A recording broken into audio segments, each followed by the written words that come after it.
నమస్తే.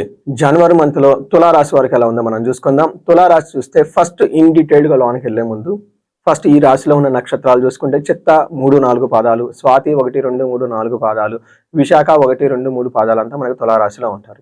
పేరు బలం ప్రకారం మనం చూసుకుంటే వీళ్ళకి రా, రీ, రూ, రే, రో, తా, తీ, తూ, తే అనే అక్షరాలంతా కూడా మన తులారాశిలో ఉంటారు. ముందుగా మనం చెప్పుకున్న విధంగా ఈ మాసంలో సంక్రమణ టైంలో అంటే సంక్రాంతి టైంలో 4 గ్రహాలు మారటం వల్ల ఈ రాశి వాళ్ళకి ఎలా ఉంటుందంటే 15వ తారీఖు ముందు 15వ తారీఖు తర్వాత అంటే సంక్రాంతి ముందు సంక్రాంతి తర్వాత అని మనం అనుకోవచ్చు. సంక్రాంతి ముందు వీళ్ళకి ఎలా ఉంటుందంటే చక్కగా అన్ని విషయాల్లో కలిసి వస్తుంది, అదృష్టం ఉంటుంది, చాలా బాగుంటుంది అని చెప్పుకోవాలి. ఏ విధంగా, ఎవరు చెప్పారు, ఎలా అంటే మనకి మహర్షులు సూక్ష్మ గోచారం, లఘు గోచారం అన్న ఒక కాన్సెప్ట్ ద్వారా చిన్న చిన్న సంస్కృతంలో అన్ని విధాలు చెప్పేశారు. చిన్న చిన్న మాటలు చెప్తారు. లక్ష్మి, ధనలాభం, రాతి భయం, విభూతిం, ఈ 4 ముక్కలు అర్థం చేసుకుంటే టోటల్ మంత్ ఫస్ట్ 15 డేస్ ఎలా ఉంటుందో మీకు అర్థమైపోతుంది. లక్ష్మి అంటే మీకు కొత్తగా ఇన్కమ్ సోర్సెస్ వస్తాయి అని గమనించుకోవాలి. రెండోది ధనలాభం అంటే విపరీతంగా ఏదైనా కనుక పని చేస్తే అందులో ధనలాభం ఉంటుందని మీరు గమనించుకోవాలి. నెక్స్ట్ రాతి భయం అని చెప్తారంటే శత్రువుల వల్ల మీకు ఆటంకాలు వచ్చే అవకాశం ఉందని గమనించుకోవాలి. లాస్ట్లో శుక్రుడు వల్ల మీకు విభూతి, ఆల్ రౌండ్ ప్రాస్పరిటీ ఉంటుంది. ఇది మీకు ఫస్ట్ 15 డేస్ చూసుకుంటే శత్రువుల వల్ల ఆటంకాలు తప్ప మిగతా అన్ని విషయాల్లో చాలా చాలా బాగుంటుందని గమనించుకోవాలి. నెక్స్ట్ మోస్ట్ ఇంపార్టెంట్ సంక్రమణం అంటే గ్రహాలు మారిన తర్వాత మీకు ఎలా ఉంటుందంటే కొంచెం ఛాలెంజింగ్గా ఉంటుంది ఫస్ట్ 10 డేస్. ఫస్ట్ 10 డేస్ తర్వాత లాస్ట్ వీక్ అయితే చాలా బాగుంటుంది. ఈ 10 డేస్లో ఎలా ఉండబోతుందంటే మానహాని, రిపప్రియం, ధన ప్రాప్తి, సుఖ సుహృతాభివృద్ధి అంటే ఓవరాల్గా బాగుంటుందని చెప్పాలి. కానీ అవమానాలు జరిగే అవకాశం ఎక్కువగా ఉంటుంది. ఇంటికి సంబంధించిన వ్యవహారాల్లో, బంధువులకు సంబంధించిన వ్యవహారాలను గమనించుకోవాలి. ఇంకొక ముఖ్యమైన విషయం, మీరు శత్రువులతో కలిసి కనుక ఇప్పటిదాకా ఎవరైనా మిమ్మల్ని ఆటంకాలు పెడుతుంటే, ఇబ్బంది పెడుతుంటే అలాంటి వారితో మీరు ముఖాముఖి కూర్చొని కనుక మాట్లాడితే మీకు అప్పర్ హ్యాండ్ అవుతుంది. కోర్టు కేసులు కానివ్వండి, లావాదేవీలు కానివ్వండి, ఇంకొక విషయాలన్నీ కూడా మీకు అనుకూలంగా ఉండే అవకాశం ఎక్కువగా ఉంటుంది. రెండోది సుఖ సుహృతాభివృద్ధి, ఈ టైంలో ఫ్రెండ్స్ ద్వారా తెలిసిన వాళ్ళ సపోర్ట్తో ఆల్రౌండ్ ప్రాస్పరిటీగా ఉంటారని గమనించాలి. మనకి డీటెయిల్స్ కనుక చూసుకుంటే సూర్యుడు వీళ్ళకి 3వ స్థానంలో ఉండటంతో ఏమవుతుందంటే ఆరోగ్యం, నిత్య సంతోషం, బంధుమిత్ర సమాగమ, అర్ధలాభ, పుత్ర సౌఖ్యం అంటే ఈ టైంలో వీళ్ళకి ధనలాభం ఉంటుంది, బంధువుల నుంచి లాభం ఉంటుంది.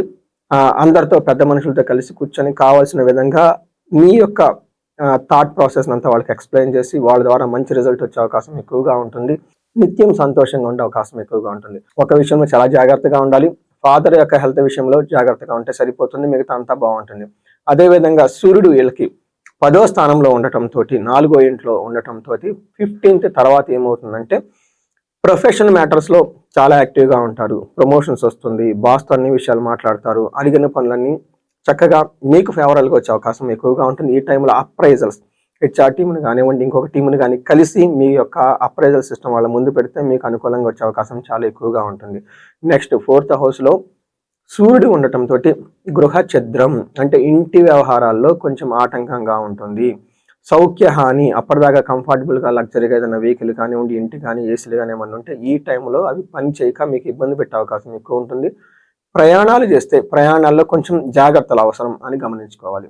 తర్వాత కుజుడు వీళ్ళకి 3వ స్థానంలో ఫస్ట్ 15 డేస్ ఉండటంతో ఏమవుతుందంటే సూర్యుడు ఇచ్చే ఫలితాలను కుజుడు కూడా మీకు ఇస్తూ ఉన్నారు. కుజుడు 3వ స్థానంలో ఉండటం మీ యొక్క ఆత్మధైర్యం చాలా బాగుంటుంది. తర్వాత అనుకున్న పనులన్నీ అనుకున్న విధంగా చేసుకుంటారు. మైండ్ చాలా షార్ప్గా ఉంటుంది.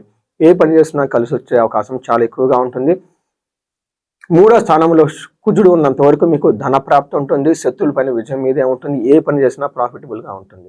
అయితే కుజుడు మారటంతో ఎప్పుడండి 15th తర్వాత మారటంతో కొంచెం భాగ్యహాని, బంధువైరం అంటే బంధువులతో గొడవ పడే అవకాశం ఎక్కువగా ఉంటుంది. రావాల్సిన డబ్బులు లేదంటే వేరే వాళ్ళు మీకు ఇస్తామని కమిట్మెంట్ ఇచ్చిన పనులు చేయక మీరు ఇబ్బంది పడే అవకాశం ఎక్కువగా ఉంటుంది. ఓవరాల్గా కనుక చూసుకుంటే మానసిక ఆందోళన ప్లస్ ధనం అయితే ఖచ్చితంగా అయితే మీకు అనుకూలంగా ఉంటుందని గమనించుకోవాలి. చూశారు కదండి. అయితే సూర్యుడు, కుజుడు ఫస్ట్ 15 డేస్ మంచి రిజల్ట్ ఇస్తూ తర్వాత మిక్స్డ్ రిజల్ట్ ఇస్తున్నారని మనం ఇప్పటిదాకా చూసుకున్నాం. అయితే శుక్రుడు వీళ్ళకి 1st హౌస్లో ఉండి 2nd హౌస్లో చూడటంతో వీళ్ళకి శుక్రుడు చాలా మంచిగా హెల్ప్ చేస్తూ ఉన్నారు. ఏ విధంగా అంటే కుటుంబ సౌఖ్యం, ఆరోగ్యం, కుటుంబం అంతా సౌఖ్యంగా ఉంటారు, ఆరోగ్యంగా ఉంటారు. దేహ సౌఖ్యం, బాడీ చాలా అందంగా పెట్టుకుంటారు, బ్యూటిఫుల్గా అట్రాక్ట్ చేసుకుంటారు, గంభీరంగా ఉంటుంది. టయానికి మంచి ఫుడ్ తింటూ చక్కగా ఉంటారు. ఇది శుక్రుడు నీకు ఇచ్చే ఒక మంచి ఫేవరబుల్ టైం అని చెప్పుకోవాలి. చూశారు కదా, ఈ రాశి వాళ్ళు ఎప్పటిదాకా చాలా బాగా మంచి ఫేవరబుల్ టైంలో ఉన్నారు. తులారాశి వాళ్ళు 20-26 సంవత్సరం వరకు ఫుల్ అంతా బాగున్న రాశుల్లో ఈ రాశి ఒకటి. ఈ రాశి కూడా ఫస్ట్ 15 డేస్ చాలా బాగుంది. మధ్యలో ఒక 1 వీక్ ఇబ్బంది పడతారు. లాస్ట్ వీక్ ఇంకా చాలా బాగుంది. శుక్రుడు అనుకూలంగా ఉండి చక్కగా లైఫ్ అంతా ఎంజాయ్ చేస్తూ ఉంటారు. పర్టికులర్గా age group me age 35 to 45 ఉండి సక్సెస్ఫుల్ ట్రాక్ రికార్డ్ గ్రోత్ ఉండి ఇప్పుడు మీరు ఆగిపోయారు లైఫ్లో అనుకుంటే ఒకసారి జాతకం చూపించుకోవడం చాలా ఇంపార్టెంట్. ఎందుకంటే ఇక్కడున్న రాశి ఫలాలతో కాకుండా మీ దశాభుక్తితో పాటు కొన్ని మీరు చేసిన పాస్ట్ లైఫ్ కర్మలో మీరు ప్రామిసెస్ నిలబెట్టుకొని ఫుల్ఫిల్ చేసుకోవాల్సిన అవసరం ఉంటుంది. వాటిని మనకు శాపాలు అంటారు, లేదంటే దోషాలు అంటారు. అవన్నీ చెక్ చేసుకొని ఆ బ్లాకేజెస్ ఏమైనా ఉంటే రిమూవ్ చేసేసుకొని సహజంగా 2026లో బాగున్న ఈ రాశి వాళ్ళు అష్టైశ్వర్యాలతో భోగభాగ్యాలతో వెలుగొందాలని నేను కోరుకుంటున్నాను. జాతకం చూపించుకొని చిన్న చిన్న బ్లాకేజెస్ ఏమంటే తగు పరిహారాలు పూజలు చేయించుకోవాలని చెప్పేసి నేను కోరుకుంటున్నాను. నమస్తే.